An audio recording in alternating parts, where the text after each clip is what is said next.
భయానకమైన ఒక నిజమైన సంఘటన. ఇది మెక్సికోలో జరిగిన మిస్టరీ.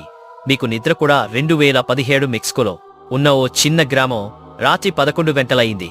జాన్ అనే యువకుడు తన ఫ్రెండ్కి ఫోన్ చేసి గ్రామానికి దగ్గరగా ఉన్న పాత సిమిటరీకి వచ్చేయమన్నాడు. ఎందుకంటే అక్కడ లా లోరోనా అనే ఆత్మ గురించి ఊరిలో చాలా కథలు వినిపించేవి. అంతా సరదాగా మొదలైంది. కాని సడెన్గా ఆ శ్మశానంలో తెల్లచీర కట్టిన ఓ స్త్రీ కనిపించింది. మొహం స్పష్టంగా కనిపించదు. చేతిలో చిన్న పాపని పట్టుకుని ఆడించుకుంటూ ఏడుపు గొంతు, ఎక్కడో నా పిల్ల అంటూ. జాన్ షాక్ అయిపోయాడు. ఆ ఆత్మ కనిపించగానే తల తిరిగి పరుగు పెట్టాడు.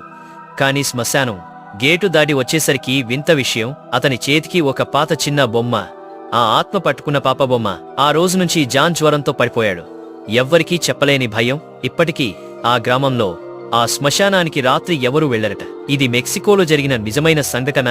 లా లోరోనా ఆత్మ కథలు అక్కడ ఇప్పటికీ భయంగా చెప్పుకుంటారు.